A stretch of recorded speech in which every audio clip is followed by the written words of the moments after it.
That's crazy.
I've come to know Pete over the years. You know, we've investigated some things together in Australia and the US, and we've become good friends. You know, because he has a long track record of high-level psychic functioning as well as very unique and ongoing experiences, things typically happen, get weird, get interesting when he and I are in the field investigating together. I've known Peter for quite some time, and I think his heart's unquestionable. His integrity levels are unquestionable.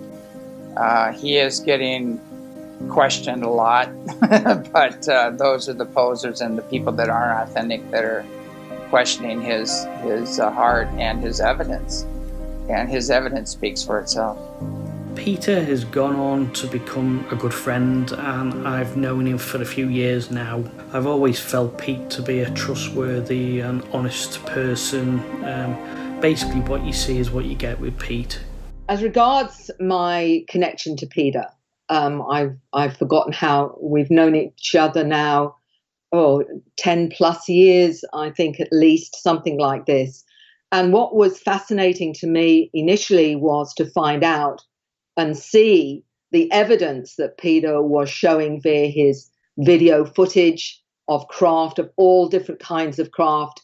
And he is like so many experiences in the sense that they seem to have a knowing when to go outside and take the craft. And I believe there's a communication going on there, that this is part of the communication. So many of those experiences that have done that have gone out because it's almost like they are being told it's time to come out because we're here. And I think he's been instrumental, as many like him, in showing the tangible reality of this. There's a very physical part to this interaction and what have you. My experiences started at a young age, and typically what people refer to as like the grey alien is what I was having experiences with, or a few of them over time, but they were white. And I had my first UFO sighting when I was 12 years old, and that was of a, instead of a disc, like the typical disc, this sort of looked like the weight on the end of a weight bar. So if you pulled the weight off, put it sideways, that's what it looked like. And it was massive. It was sort of like a matte grey colour as well. And it sort of just went in front of this hill in my hometown until out of view, and that was it. I didn't know who to talk to about it. It wasn't something that I really focused on at that time, to tell you the truth. So over time, like, I just continued to live my life. I would have what we could deem as high strangeness experiences. It's sort of always been a part of my life, high strangeness. Looking back now, I knew that I was having telepathy from the age of 7. As far out there as that sounds, but that's just, you know, you connect the dots as you go along in life. And in later years, the sightings continued.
I've filmed a lot of crafts over the years, and the way I can describe it, there is times where I'll be out and about and I'll be with people and, you know, we just happen to have a sighting. But even at my home, a lot of things happen when people are around. And the way I can explain it is it's like this sort of thought or a knowingness to just walk outside and look up.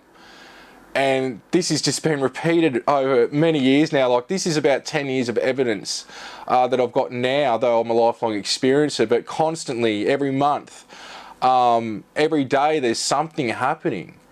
But it was over a period of a few years that I started to realise, and especially through contacts with these beings, when taken to other realms, on board crafts, or even in physical interactions in what we could say this reality, that more knowledge came to light about who I am, what I am. It's not just me having these experiences, but more information came to light about what we could say is sort of like self-mastery in terms of meditation, observing thoughts, and through that I started to work out even more when they were about, that sort of feeling, that knowingness.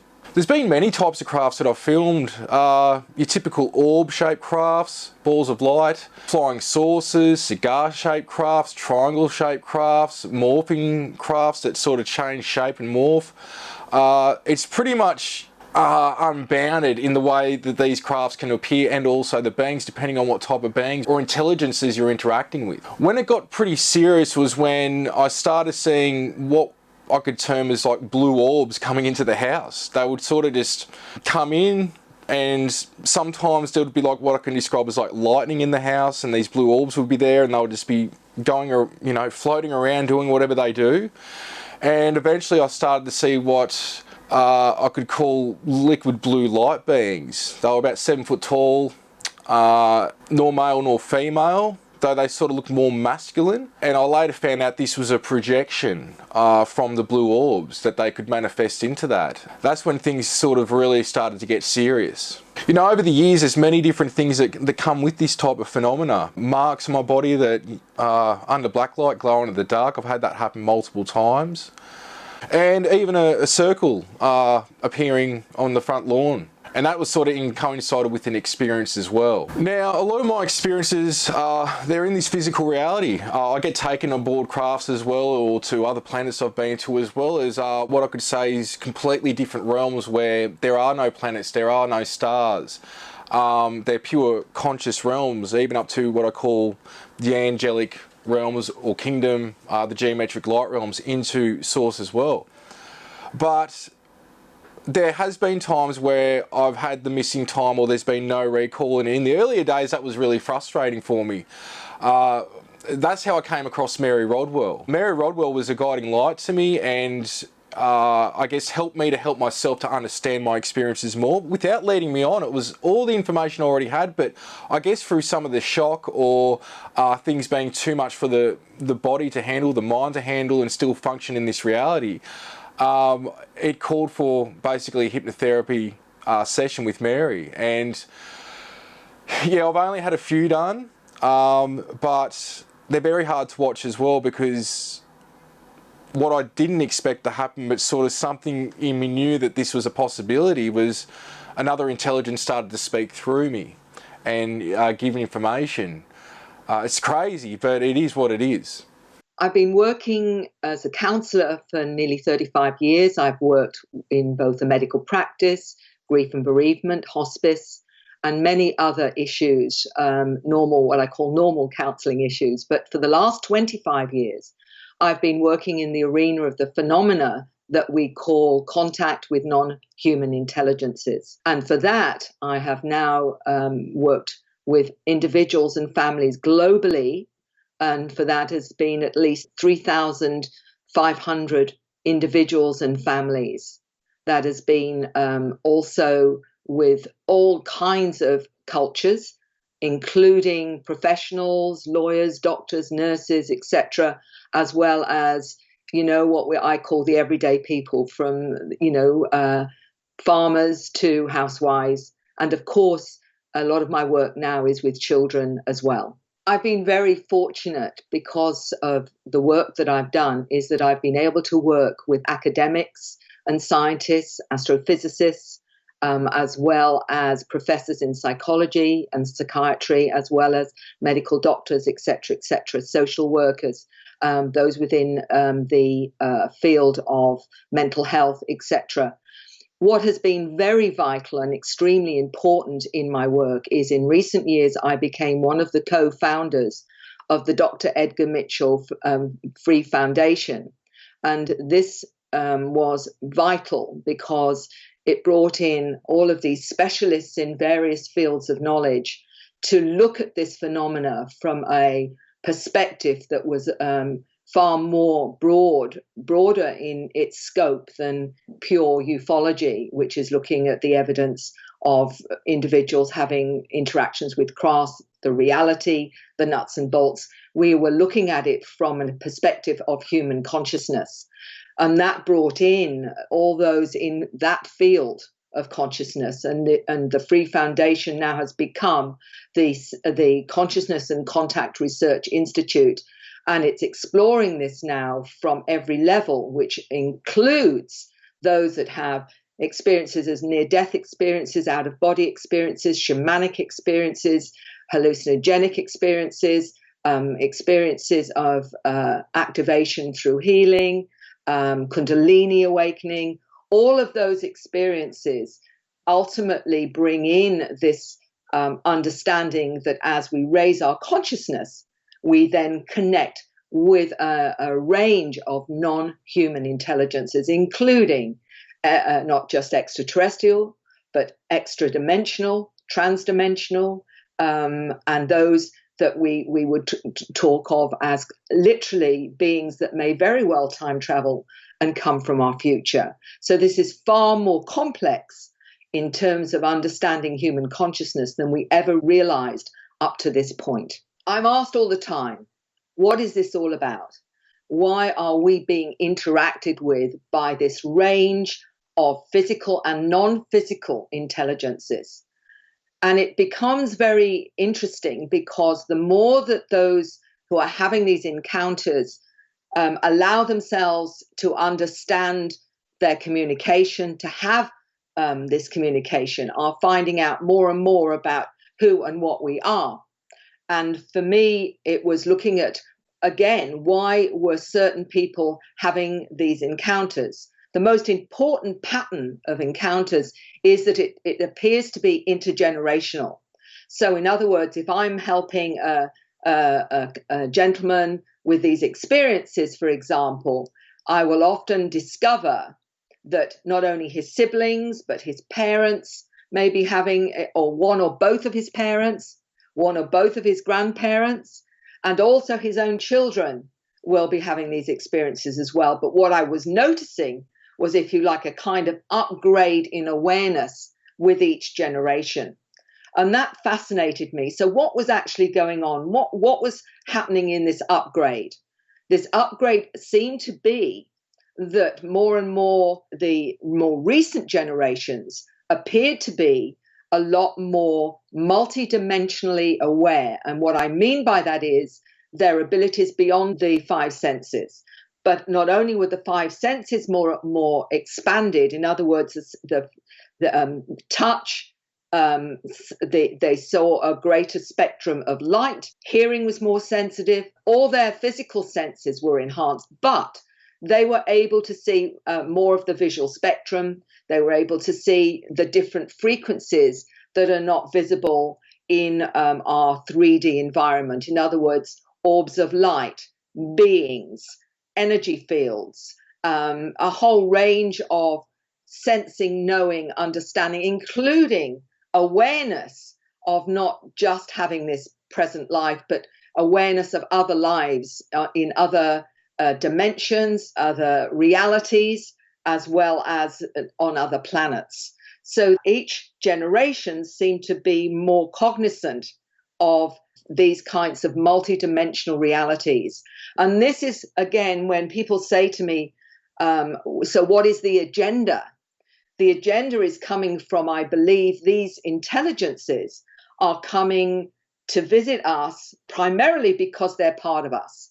And this goes back to the DNA. And I look at that very deeply in my second book, The New Human, where I explore the whistleblower material from geneticists that are saying that we have been intelligently designed, that there is evidence of the splicing of the DNA.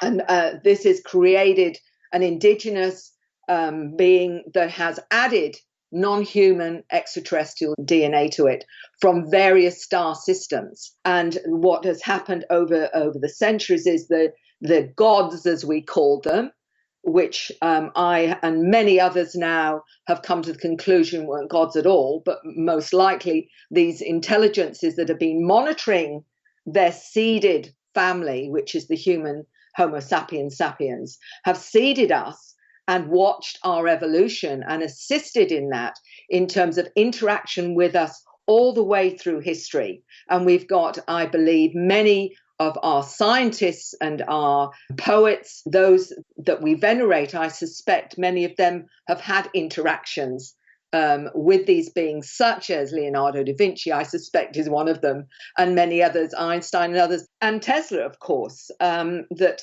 in their dream state, they got these information downloads.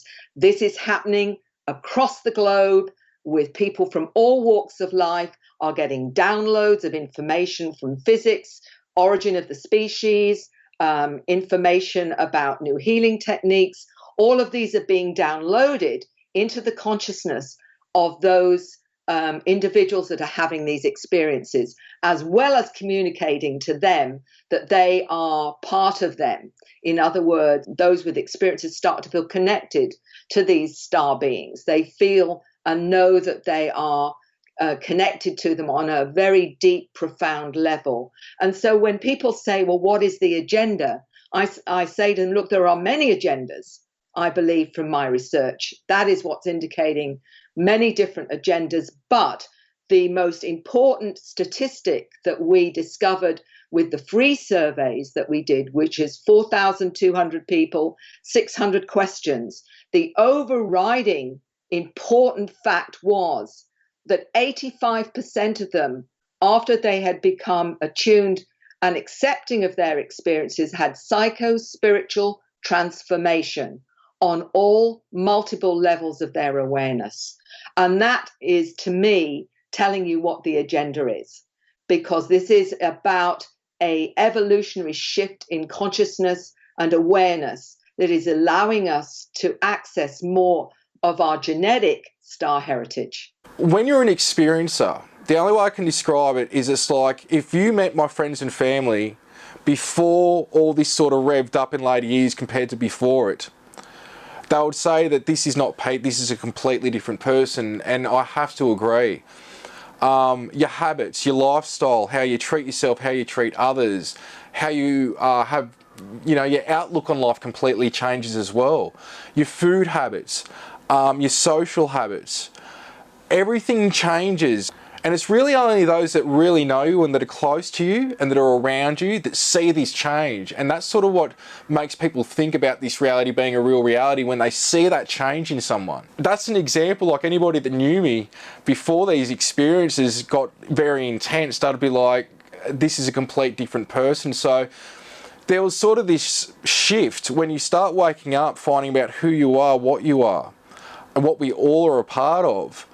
There seems to come this sort of urgency and this push and this drive from yourself, not from the beings or anyone else, that you've got to do something to play your part within humanity, to help humanity.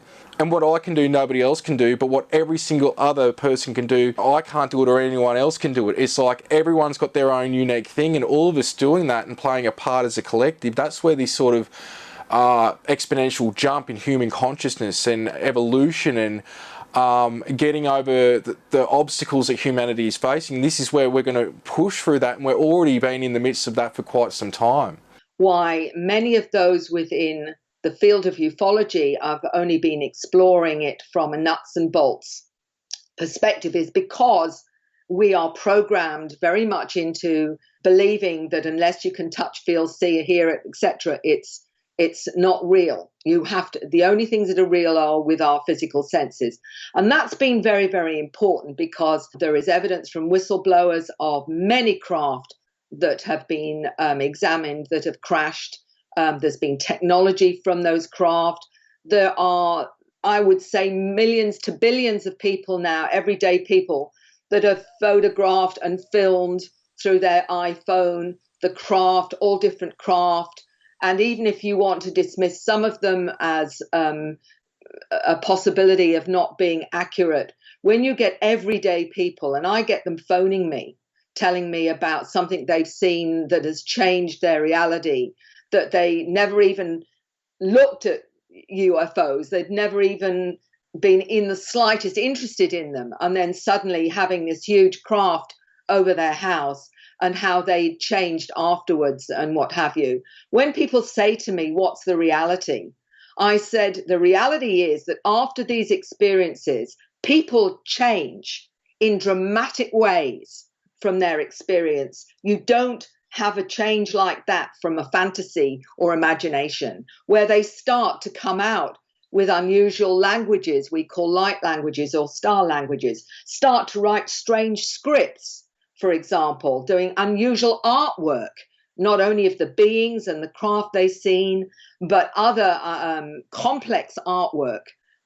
Some of them start downloading music. They say it just comes to them. All these expressions occur after they've had interactions with these beings. And the reason that it's hard to quantify is a lot of these experiences are in a dream state, because what happens is that when they are taken, they're often put into a trance state so they don't overreact, they don't traumatize themselves anymore. So it feels like a dream. But often when they say to me, but I thought it was a dream, and I'd say, for how long have you remembered it then? They'll say, well, I've never forgotten it, and it's been 10 years ago. I said, dreams aren't like that. Normal dreams you forget within a few minutes of you waking up. Dreams that are not dreams are the ones you still remember. And our surveys were convincing in understanding this, because we discovered that out of those that had experiences, 75% of encounters are out of body. So it becomes even harder for the person to qualify that and make it real, because it's out of body. And only 25% is physical, but the physical side, they will be left with marks on their body. They may find themselves outside with all the doors locked. They may find that they've lost their pajamas, or their pajamas are in another room tucked under the bed somewhere, or whatever. Strange things like this will go on. And others will have apports, and apports are objects that suddenly appear with them. They may be coins or crystals or something like this, as evidence something has happened. And sometimes things just go missing for months, and suddenly where you put them, they're there again. So they also have that kind of thing happen. They also can affect technology, and many of them can't wear watches because of their energy now has changed. They can't wear watches anymore. These are all the phenomena. Watch this, the street light's going to turn off when I walk under it. Phobias are another evidence of a reality, where people get a phobia of spiders or clowns or owls or skeletons. And often these are screens. And the reason they're scared is they're screens for these ETs. And so they say, but I can't stand clowns. They terrify me. There's nothing to explain that unless you understand that they often, the form they will give the person is the form of a clown rather than the grey ET. Or the phobias that go with this are also very clear patterns that this is a real experience. But more than anything is the transformation of the individual, where they lose interest in everyday, the materialistic values. They lose interest in, the money side of things. They become more holistic. They start being more interested in changing their diet to a more healthy diet. They want to live in more rural areas where they can grow their own food. Their whole attitude to life and spirituality, and I'm talking about a universal spirituality, will completely change from these encounters. So when somebody says to me, oh, you know, is that a coincidence? How can it be a coincidence when this is happening to thousands upon thousands of people that have contact with these non-human intelligences that are part of who and what we are?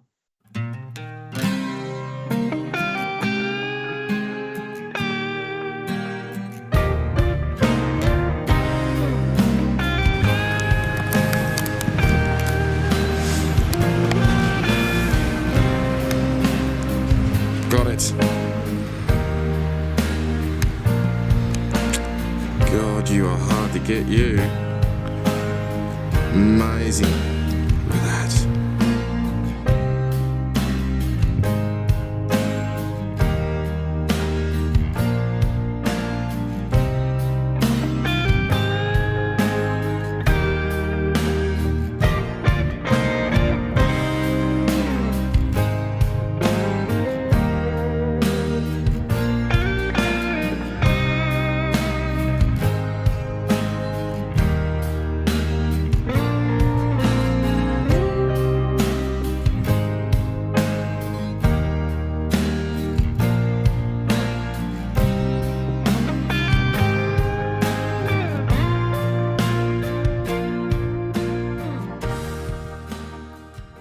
In terms of hypnosis, I use that very regularly with individuals that come to me with what we call missing time, where they've gone on a journey. It should have only taken them maybe an hour. They see some strange lights, the car stops, or they may not even be aware of that. Then all of a sudden they come to and they have lost 2 or 3 hours and they want to know what happened. In hypnosis, you can take them back to that experience and they can explore it. But for those questioning what really the value of hypnosis, how can we trust it, etc., etc., I'm going to quote Dr. John Mack, who was former head of psychiatry at Harvard University, that wrote 2 books, Abduction, Human Encounters with Aliens, and Passport to the Cosmos. Now, what Dr. Mack did, and he came in as a skeptic, but a professor of psychiatry, and he did a psychological testing on all of those that he eventually did hypnosis with. He was convinced that through the process of hypnosis and the information that he got, it had more value than conscious memory.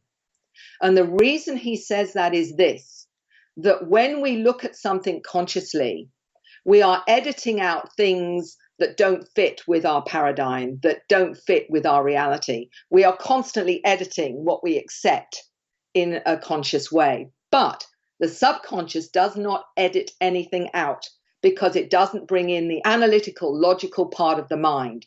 So it is giving you the pure experience without the editing. So in fact, he said, information coming from hypnosis is actually more accurate than conscious memory. Now, this is from the head of psychiatry at Harvard University we're talking about here, who studied this and went into depth and put his profession on the line to say this. And I agree completely, because what I've discovered is when you take somebody into an altered state and they let go of that monitoring side of their logical, analytical mind, then they are taken into the reality they have experienced with detail, understanding, and with information. They've said to me, I have no idea how I know this. I have no idea this happened this way. And I've actually played devil's advocate a little bit and said, well, if I said to you, could you have imagined that or created that? And they will usually say to me, not in a million years would I have ever imagined what I have just come out with. So there you have it. It is usually beyond their imagination, the information that they come out with. And the interesting thing is that I'll say to them, does this resonate? Even though it's weird and bizarre and crazy, does it resonate with you? And every time they will say, well, actually it does, even though it's bizarre and weird and strange and hugely, unbelievable on their conscious mind. So when it comes to hypnosis, what we're really doing is just shutting down left brain from editing the information that the subconscious, superconscious, or higher self is another name for it, is giving us of that particular exploration. And for me, what has been profound is by doing that, it completely changes the way someone understands themselves and is often hugely healing and hugely beneficial.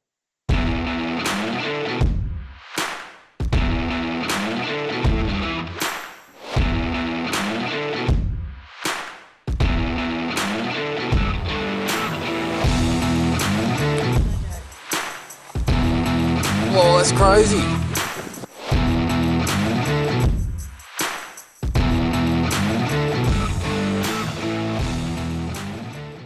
What was interesting for me in hearing much of Pete's story, which again, like so many now across the planet, the downloads of information, his connection to his team, as I call it the non-human team, which I believe we all have.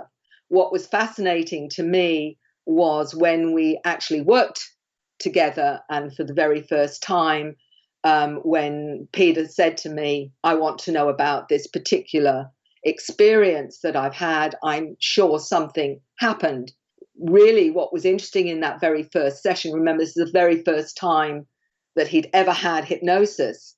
And the interesting thing with it was not only did Peter go into his subconscious, superconscious to remember what happened in that particular outing, that particular trip, in terms of his interaction with the beings, but what happened to him and gave it absolute validity because it was so spontaneous was one of his team walking in, and I call this overshadowing him and giving information about him in the third person. And that was something that I know shocked Peter quite a lot afterwards to realize what had happened.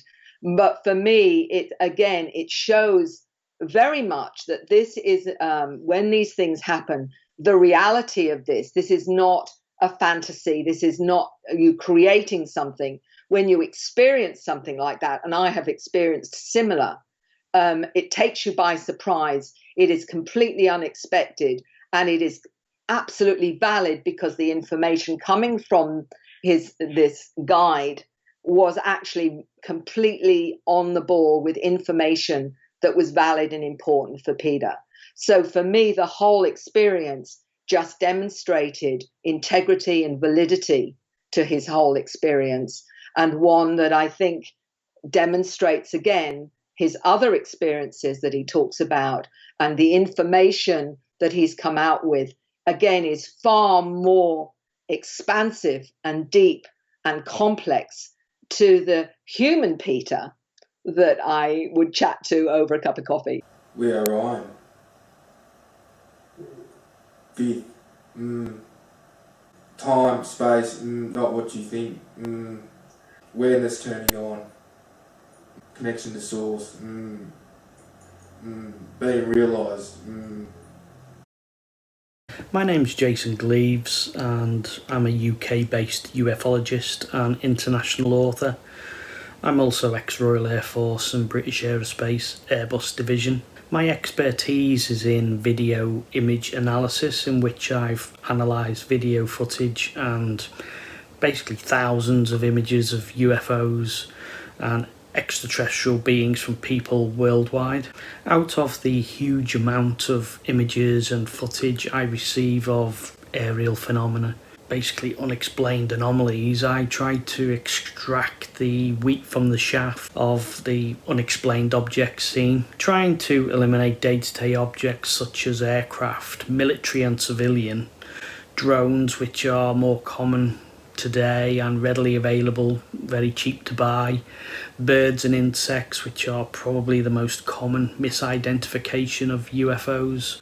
And of course, we've got lenticular cloud formations and unusual weather phenomena, just to name a few. I've analysed videos and images of UFOs for many years now, and probably started around 2014, where I set up my media platforms called UF Only. It's where most people contact me for answers to their unexplained images. I first came across Peter through my own ufology journey. Peter had been having regression sessions with the highly respected hypnotherapist Mary Rodwell, where he was trying to recover lost and missing time memories of his sightings and many experiences, quite often with remarkable results.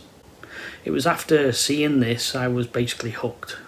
When Peter contacts me or sends me new footage of images of anomalous objects, I just know things are going to be interesting, and they are generally very good. My findings and analysis of Peter's evidence, in my opinion, rule out fakes and foul play due to the conclusive evidence which is presented by him. More often than not, the presence of buildings, trees and foliage and surrounding terrain give great perspective to the aerial objects captured in the images, giving the evidence more credence and public acceptability. A few good examples of Peter's experiences are probably the two separate sightings of a small humanoid-looking being, a grey being with the telltale signs of large almond-shaped eyes and a large head. One had been a video footage which I analysed of a grey being which appeared to be peering from the side of the camera shot, back and forth. Again, upon analysing the footage and applying enhanced filters to the footage itself, we can clearly see the being blinking its eyes, which can be more difficult to fake or replicate. The other image had been taken by Peter outside of his home when he'd heard noises from his roof. He basically went outside and took a photograph of his pickup truck and the surrounding area, and the truck was parked outside of his house. Again, upon analysing the image of this small grey type of being is clearly seen, and it's peering from behind the bonnet of the truck. I analysed both cases separately and overlaid them together to identify a match, and I confirmed they appeared to be of the same type of being, grey if not the same, with large heads, large dark eyes, almond-shaped, small nose and mouth. Peter's experiences and evidence is an important piece to the ufology jigsaw, and it's proof to the human race who are waking up en masse to what is really happening with regards to contact and extraterrestrial interactions. We only have to look at some of the really good evidence out there, especially within the ufology community as a whole. We're not alone, and we've never been alone.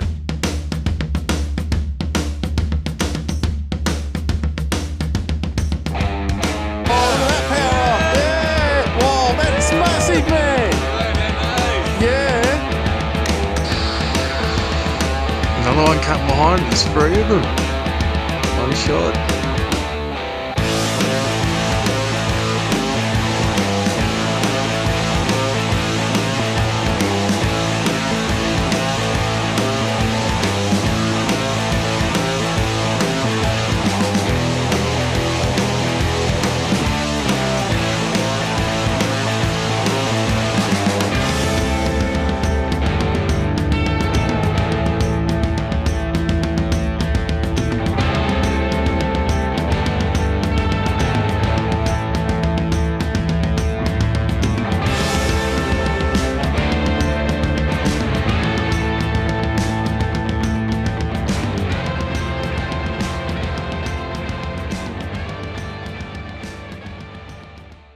My name is John Vivanco, and I've been a professional remote viewer for around 25 years now. I was trained in the formal military style of remote viewing called CRV, or controlled remote viewing, and then got pulled into a think tank as a professional remote viewer shortly after that. From there, I eventually ran the remote viewing teams on projects for clients as the director of operations and co-ran the think tank with another person. Now, I've worked with corporations on the side of regular business issues as well as feature technologies and basic technological issues to investments and markets as well as entertainment and scientific research like NASA scientists all the way to geneticists. On the other side, I've also worked with alphabet agencies. For instance, I did counterterror for the FBI after 9/11.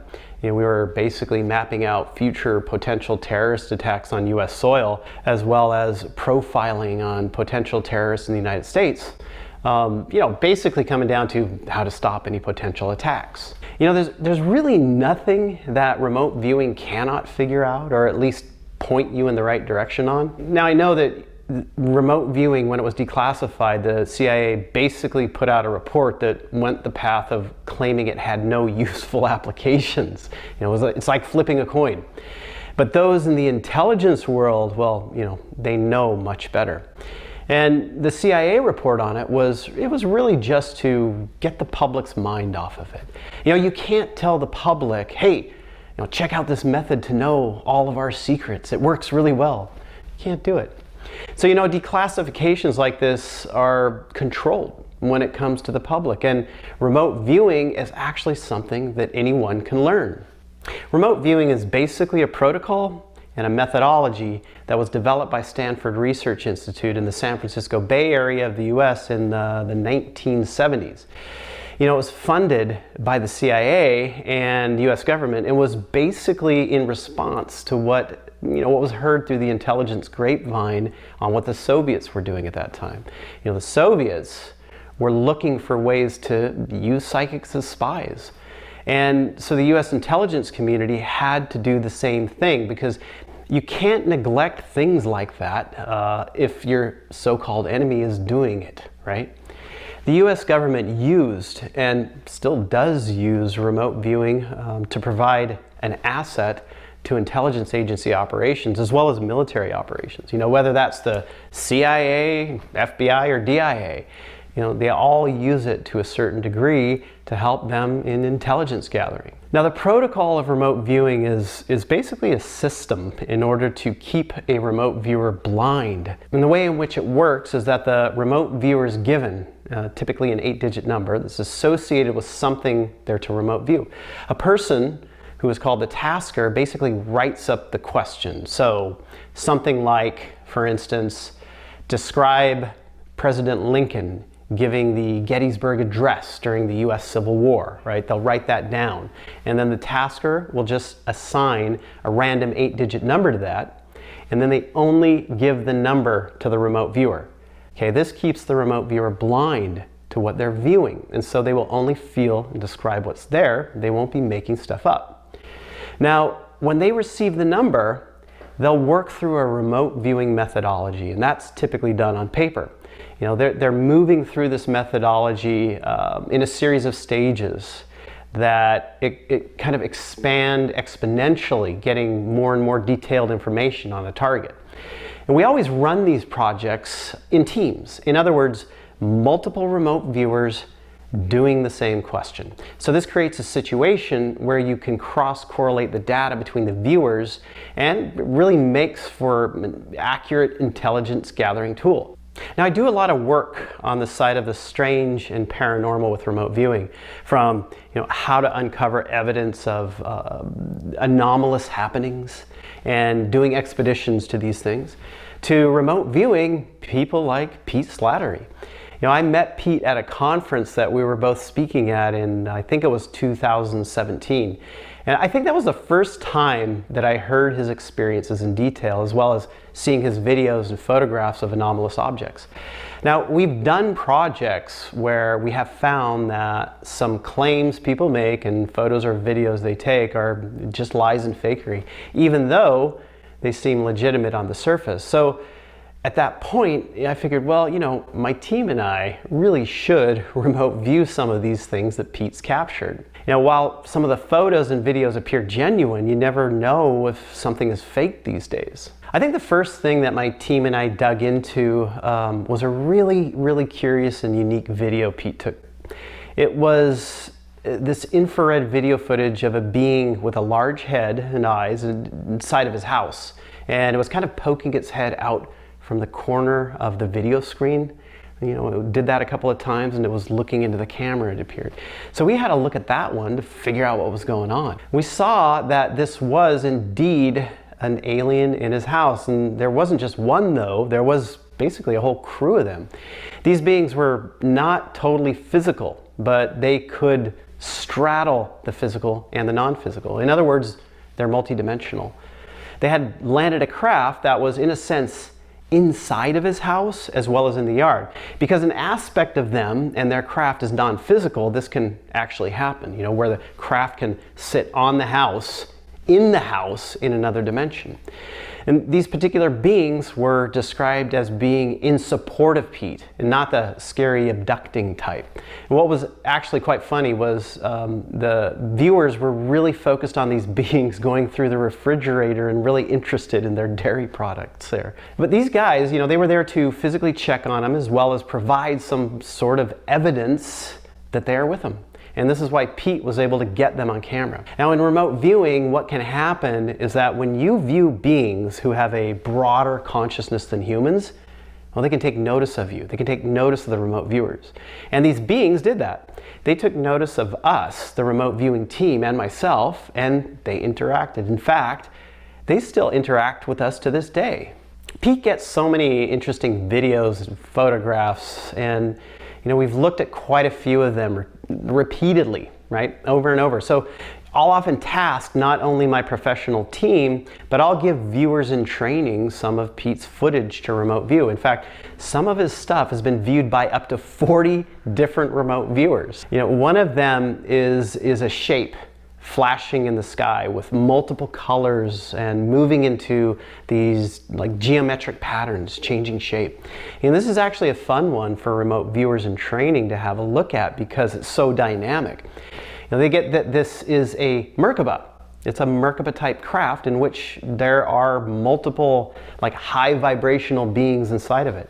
Now Merkaba is basically these two spinning pyramid type shapes that you'll often see being used by high vibrational beings. It's like this way they travel. And when you get these Merkaba type craft, they're also like a cross between a dimensional portal and a ship. So it's kind of like this back and forth thing. So there are multiple beings that are going in and out of this construct and looking and communicating with Pete.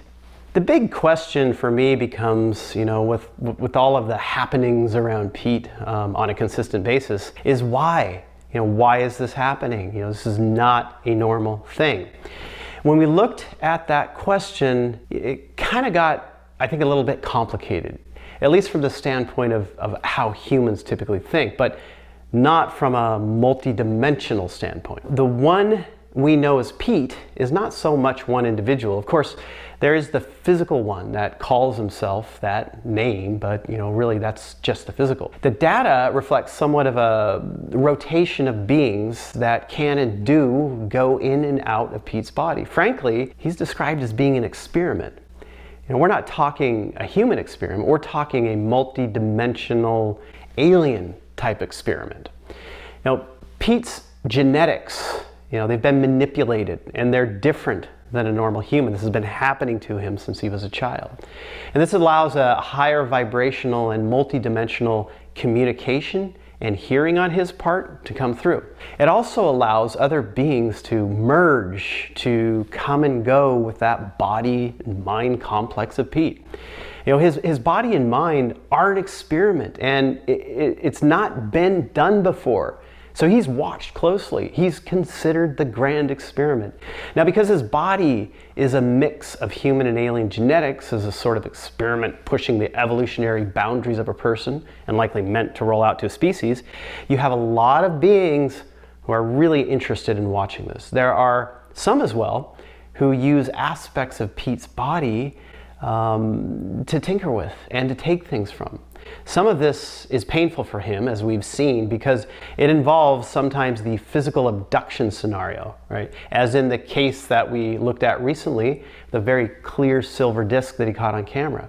You know, this event was something that he had missing time with, and when viewed, these beings did not want to be known at all, and they were pulling some genetic material from his body. Overall, the massive library that he's accumulated over these years with these anomalous lights, craft, and even beings that show up is something that really should turn heads. I mean, in remote viewing, many of these videos and photos, there's a lot going on in here, and there's this complicated unraveling to it. But the remote viewing data really verifies the base level claims that he makes. You know, strange things happen to me because of who I am and what I do, but when Pete and I hang out, it ups it a couple of levels, a couple of notches.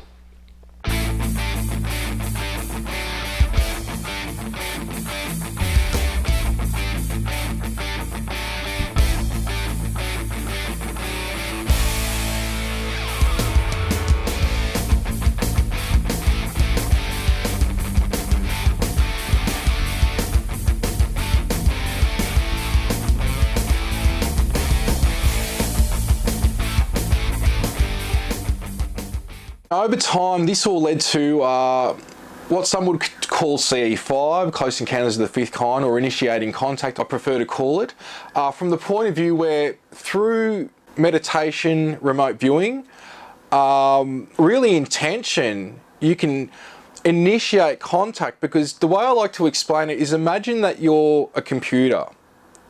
And what everything in the universe is made up of, including the other dimensions and realms and what have you, imagine that as the wireless internet, that everything's a part of it, even you. And that when you put out a thought, that goes into what we could say is the universe, equaling the wireless internet, and other computers or intelligences can pick up on that and start to, I guess, show themselves. And I do this in groups and help people out individually through mastering these types of techniques. But it's all got to do with intent and your frequency, meaning being in a place of love, neutrality as well, to where you can deal with what happens if it happens, in terms of a lot of people want to see this stuff, but a lot of people aren't ready for it. And it's not saying that all humanity isn't, but there is quite a shock factor to it. There's so many people that have been with me. Sometimes I have up to a couple of hundred people at the Skywatchers or the initiating contact events and self-mastery workshops, and they're very taken aback by it. But it's a good thing at the same time, because they're in a group setting. So because people are there with them, experiencing these other forms of intelligences or crafts or orbs down low or crafts, it's like a way that wean them into it to sort of go on their own journey after that. This is where it gets really strange. Like I say to people, the beings appear like ghosts, like they're multi-dimensional. And what I mean by that is, imagine when I say like they can land their craft on your house or on you in bed, people are like, how can they do that? They're thinking of it as nuts and bolts. Basically, if you can imagine, we'll just say a flying saucer, for example, in apparition form, meaning it's ghost-like, it's like structured from like mist or looks like a cloud. It can go through this physical matter that we're experiencing, the chair, the house, the walls, what have you, and it can come through and land on you. Now, sometimes there's a hum or a vibration or a feeling that you can feel going through you. Now, they can take you physically on board that way, or they can even pull the consciousness out of the body and put you on the craft that way. And that's how some of the experiences happened. Even when you close your eyes, think about how you perceive and experience your dreams. Well, your eyes are shut, you're not seeing anything. It's because it's in here. And through the pineal gland and through thought transfer, which is basically where they project whatever they're trying to communicate, it goes from their light body Merkaba to your light body, comes down through the crown, through the right side of the brain to the left, and we decode it as thoughts, ideas, epiphanies, concept, knowing things to be true, but we're not sure how. It's just these thoughts, these ideas. And so when that's happening, when I'm interfacing with these intelligences, there's stories playing out, like visions of the stories or whatever they're trying to show me, or flashes of imagery. And there's also feeling and emotions that come with that.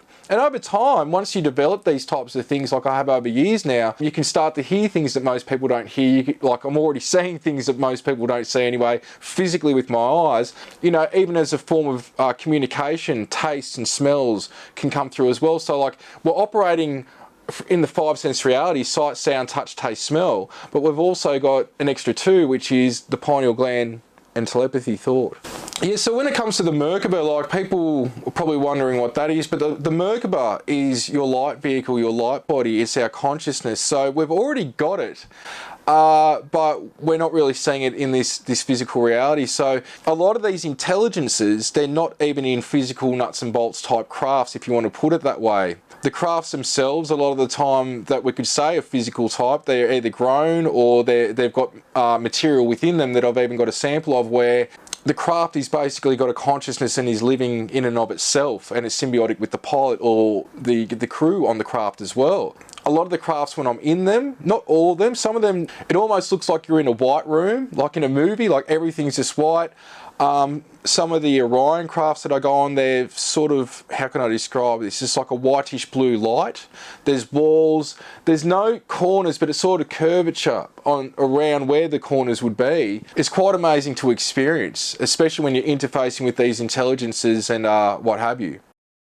I'm James Gilliland, and I'm the founder of ECETI, which stands for Enlightened Contact with Extraterrestrial Intelligence. And we've been doing this for pretty much 40 years. The ranch has been around for, I think, 37, 38 years. ECETI, the actual location. I've been in contactee all my life. I've had 2 major near-death experiences, several white light experiences. I've studied for 36 years intensely with lamas and yogis and master teachers around the world. As far as Peter Slattery's evidence, I know Peter very well. We've spent a lot of time together. He's like my brother from another mother. But everywhere Peter goes, there's activity, not just UFO activity, and he gets the best photographs of anybody I know, but spiritual activity as well. And he's getting incredible photographs of the beings themselves. So it's unsurpassed. I think he's probably number 1 as far as getting incredible evidence of UFOs and the beings themselves.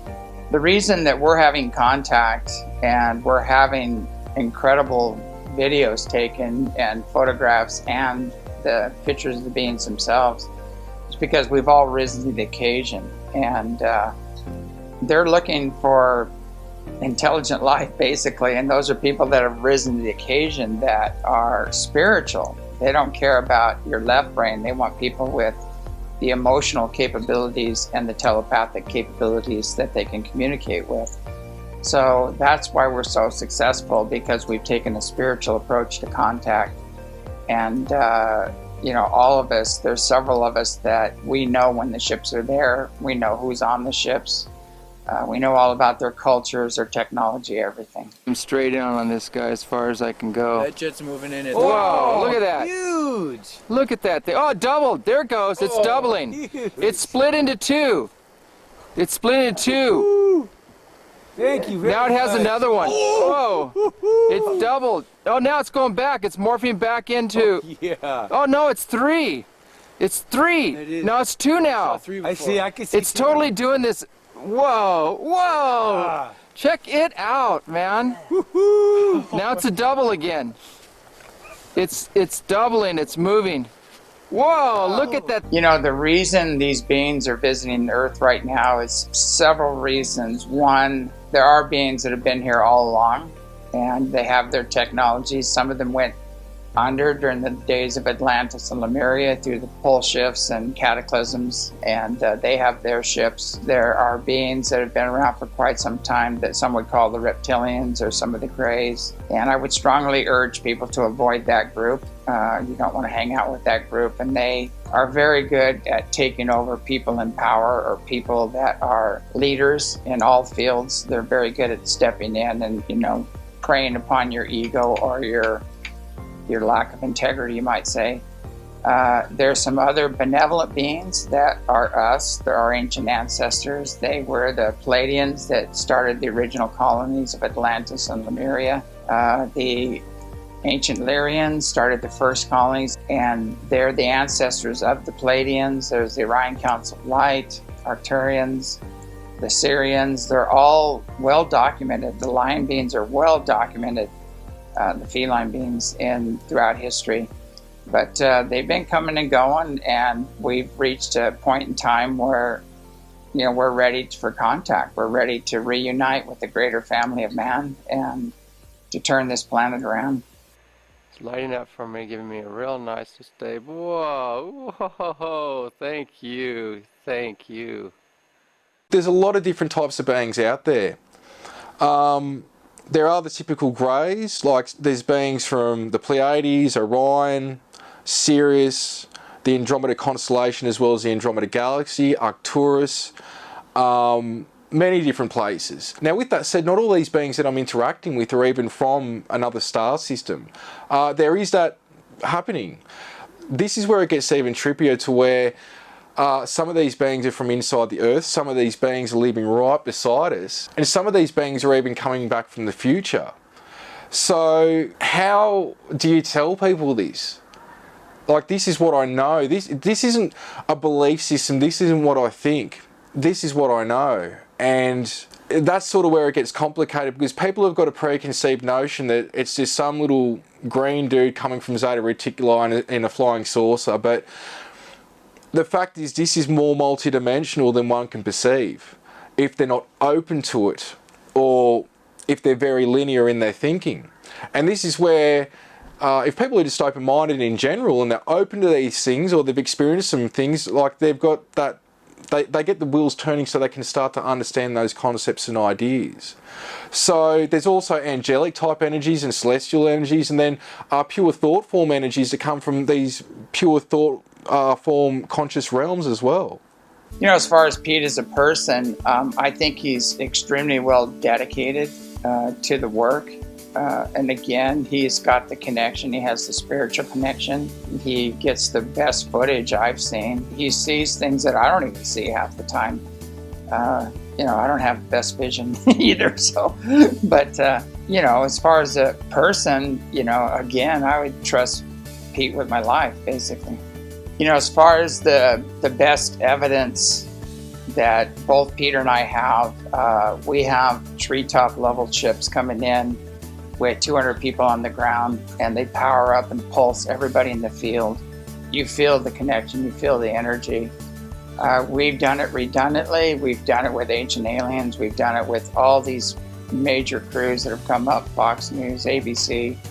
All these guys have come up, Paranormal State. We told them exactly when and where the ships would appear, and they did. They came right on cue with the cameras rolling.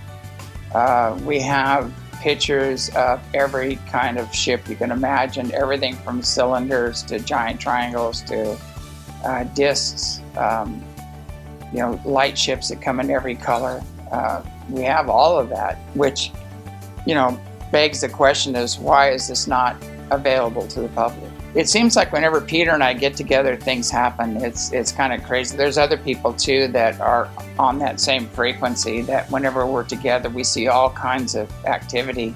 Peter calls them the wispies. They're little spirits that go cruising by. We have them here, and they're in Peter's house all the time. The UFOs flying over on a regular basis. I'd tell Peter, we'd do a little thing where we tap into them, and I'd say at 5 something, you know, the ships are going to come over, and Peter run out there and bam, right on track, you know. The ships would come in. He can do that too as well. But it's when you get people together that have risen to the occasion of like mind, the more people you have gathered that are holding a frequency or a certain consciousness, the more activity you have. So, you know, when Peter and myself and several others of us, when we all get together, we have amazing activity, and they come down low. You know, they're putting on amazing displays. They're reacting to the people on the ground. There's no way you can try to fluff this off as a space station or a shuttle or a satellite or anything of that nature. This is far beyond. You know, we've had no negativity whatsoever from it. We had nothing but positive. And they're waiting for us to rise to the occasion. They're waiting for us to come together in cohesive groups that are holding a frequency of love and joy and bliss, and that people that have open minds, loving hearts, and pure intents. That's what they're looking for. ETs aren't even 5% of what's out there. It's said today that there are 2 trillion galaxies in the visible universe. Now, you grab all that, even with the other dimensions where beings can exist still in those areas, meaning you can have life in this dimension, and then you can have life in the next dimension still on that body, but a different aspect of that body. We could say a different facet of that body, or of a planetary body. So you get all that over the 2 trillion galaxies, and that's still not even 5% of what's out there from what my knowledge is and what I've experienced, and I definitely don't know it all. With the more experiences and the more learning and the reconnecting back to what I could say I know on a higher level, I'm still realising how little I do know. What's important here, the implications of, Peter's experiences are one thing. What I have found with the work that I've done globally now, I mean, I get accessed from all over the globe, from Uruguay as far as Poland and Russia, etc., is there are millions of people out there having experiences. And sometimes they don't even know what it is they're experiencing. They just know they're different. They feel different. They may be seeing energy fields. They may be seeing beings and think it's just them and they're going crazy or whatever. What has been wonderful about the fact that Peter has been so honest and open about his experiences is that he's giving the permission to many of those out there that are having similar experiences, a validation that this is okay, that that this is an important part of what we call now the shift in human consciousness on this planet. I am meeting a whole range of individuals that come from professional fields, academic fields. I've got a group of medical doctors that are all having experiences, professors that are having experiences, physicists, diplomats, lawyers, social workers, and young children that are all talking about their interactions with either light beings, as Peter talks about. Many of them are having interactions with light beings. I was talking to a 10-year-old who lives in Australia only recently, and he said he's visited by light beings. He comes from a planet of light. He said that on that planet he can manifest instantly, but here it's much harder to manifest. He even talked about the reset on this planet right now. The information that Peter and others, so many others, are bringing through has this theme, the theme that we are now in a place of human evolution that is a reset to an evolutionary shift in consciousness. And this is what Peter talks about with his connection to his team. And this is what so many others, and I can say the credibility of the sources alongside Peter with similar information from very highly professional people that know what this looks like, and how it's judged by mainstream psychology, are actually coming out and talking about this. I talk about Dr. Lena Olson, who is a molecular biologist who sees mantis beings and a whole range of otherworldly beings. She talks about the fact that, she was asked by the mantid being, had an instant healing to tell her, yes, it's time to come out the space closet now. She's just one of many, many highly trained individuals and scientists that are owning this as a reality now. So what Peter's experiencing and what I believe millions across the globe are experiencing is this interaction with these intelligences is assisting us as a species to awaken to more of who and what we are and what we can actually be. One of the recent information that I got was from a young 9-year-old from the US. And he said that he was visited by beings that were like kids, like 5-year-olds, and they put him to sleep. And he said they were the science team. And they told him he was special. And they showed him on screens dinosaurs and future lives. He said he goes up through his head and he can go anywhere in the universe, but he's not supposed to talk about it. They make him forget. But he also said, which was fascinating, that he's a time traveler from the future. and that he doesn't really look like this, that in fact he's only got 4 fingers and no nails. And he said the older, taller aliens, he said, give him an in-depth education. And he talked about ultraviolet light as the creation spectrum, as he's shown the past and the future, and also that the IQ of aliens is over 400. Now, this is from a 9-year-old explaining out-of-body experiences, his future self, explaining the creation and how creation happens, being shown the true origin of the species. And this all started just, he remembers, since before he was 6 years old. We're all one consciousness interacting with itself. We don't die. We go from life to life to life to life. And from the way it's been explained to me is that it's all about experiencing and gaining knowledge for the overall collective. And sometimes there are things we're meant to do, whether it's holding space or going somewhere to partake or to do something. And from my understanding, that's what's going on right now, is that we as a collective are going through a huge shift in consciousness, and that humans, like, there's nothing like us in the universe. We're a conglomerate of many different races, including angelic energies, and what we can do a lot of these other races can't do, but we don't know it yet because of the vibratorial state that we're in. But once we join together as a collective and embrace who we are, really the sky, beyond the sky is the limit. But we've got to go through this individually and as a collective. So we've got to work on ourselves first, and have forgiveness for ourselves and for others, and see where we can be of service. You know, how can we be of service and help our fellow human? Would you give the shirt off your back to help your fellow human? How we treat ourselves, the environment. These are big things in play right now that are part of this shift in consciousness. And what's happening here is actually has been going on for so long, meaning we could say we haven't been developing, and that's because of external influences, that we've allowed this to happen at the same time, that this has sort of stunted the growth of the universe at the same time, with other beings moving up the chain in their evolution as well. But we're seeing this being sorted out right now.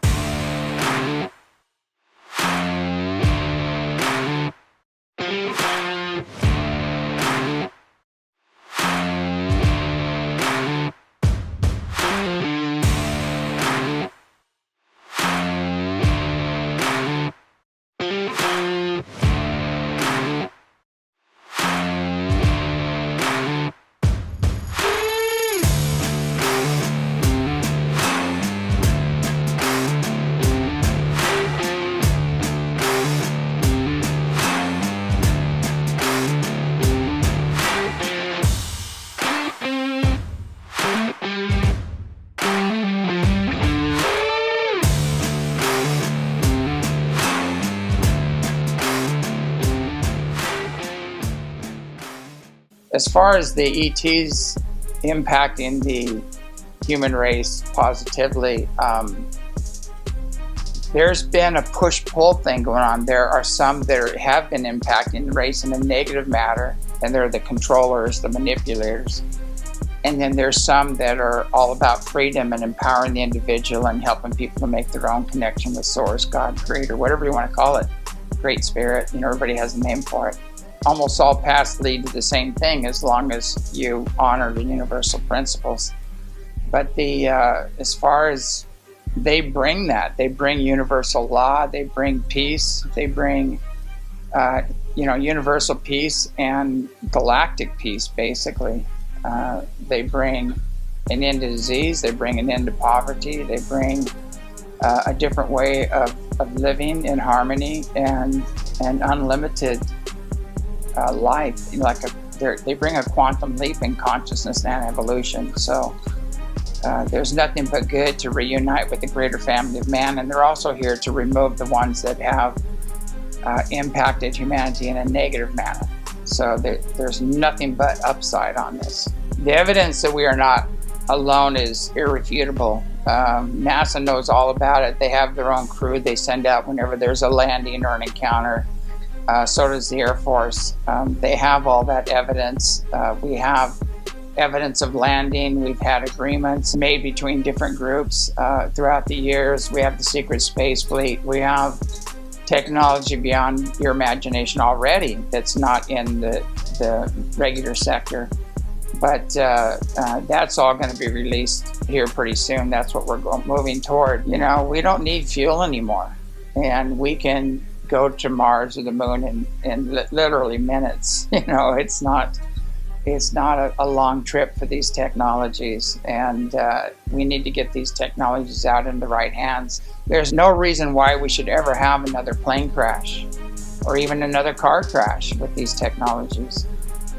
There's no reason why people should be dying of cancer and all these other diseases, or not being able to grow a new limb or things like that. The military that have served, you know, have lost limbs and arms and actually grow a new one. You know, we have all that technology. So this needs to get out into the public sector and needs to get out of the hands of the controllers, and basically they have technology beyond that, you know, unimaginable technology.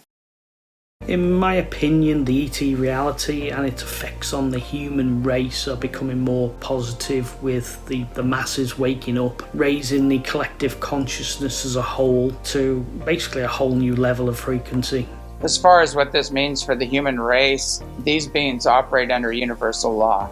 And the best way I can sum it up is it's universal peace, brother-sisterly love, individual freedom and prosperity for everyone. They see the Creator in all creation. They don't divide and separate, and they don't worship external gods. And they bring that ancient wisdom to us along with extreme technologies. They've conquered disease, all their energy needs. They have anti-gravity, they have counter-gravity. They can jump dimensions with their technology. They can bilocate, and they can do it both technologically and spiritually. They can morph their ships into 4 ships with the same crew on it. So they have technology unsurpassed. We have videos of this technology being displayed. And, you know, if humanity's ready to take a quantum leap in consciousness and pretty much end disease and lack and poverty and all the other things that plague us, that's what they're here for. I think there are a lot of ramifications to some of the data that we have with regard to like races, not just humans, and what's going on with Pete. There's this evolutionary construct within the data that points to something that other off-planet multidimensional races are experimenting with. It's like a moment in time within a stage of evolution of a species that the experiment is looking to solve. Right? There's a turning point for a species, and you know, we humans are right at that turning point when it comes to evolution. Like, will we devolve or will we evolve? If there is a successful outcome to aspects that are going on with Pete, it will be utilized in other races and not just humans in order to push them to a higher level. So the implications are huge. You know, ETs, they've always been here. Heck, you know, we're ETs. You know, the human race are from out there. As humans, we're on an ever-expanding path of migration through the universe, and just right now, like, most of humanity doesn't realize this because it's being kept from them. But there is this slight waking up, this sort of, you know, beginnings of opening the eyes to this alien presence, and it's significant for this time. And we have to wake up. We've seen that governments have made, you know, deals with off-planet beings, deals that use parts of humanity for experimental purposes. And this type of thing has to be known to the population at large and cannot be held under wraps anymore. This is a breaking of a universal law. So as things unfold here, I think that humans will soon wake up fully to a new dawn, that they aren't isolated on this planet, and they never have been. We are more than what we think, and we are multidimensional beings. And once we understand that, and accept that, where we can go from here is absolutely amazing. The bottom line is we need to start becoming more conscious of how we interact with each other and the planet. We need to rise to the occasion. We need to live a more natural life closer to the earth, in harmony with nature. You know, we need to, you know, stop the disease and war profiteering, you know, putting into that. And we just need to start caring for each other and taking care of each other and taking care of our environment. And the message the ETs have is the same message every master teacher's brought. go within, make your own personal connection with Creator, and be kind to each other and be kind to the planet. And they have the same message. For me, we live in an extraordinary time, what I believe, of human evolution. I remember a 12-year-old who had ADHD saying that before he came here in another lifetime, they put something to affect consciousness on the moon. And he said that we've been to this point 3 times and didn't quite make it. But this time, he believes that we will actually make it to another level of consciousness. Many of the children that are coming in at this time are saying the same thing. They've come in with these amazing skills, and they talk about being ecological engineers, to deal with the pollution, to create a new holistic environment for this planet. They talk about the reset, that we're here in a reset now to change the focus of humanity from its 3D materialistic dark future to one that is going to be one that is with a spiritual message of love, compassion, and heart. And the one thing I'd like to say, and someone that for those in ufology will know, Command Sergeant Robert Dean, before he died, someone I absolutely thought was such a beautiful soul. He eventually admitted that he'd been up on craft many times, and on one of the times he had been shown humanity's future. And he said, although we're going to go through a difficult time to start with, he said, they've shown me our future, and it is magnificent.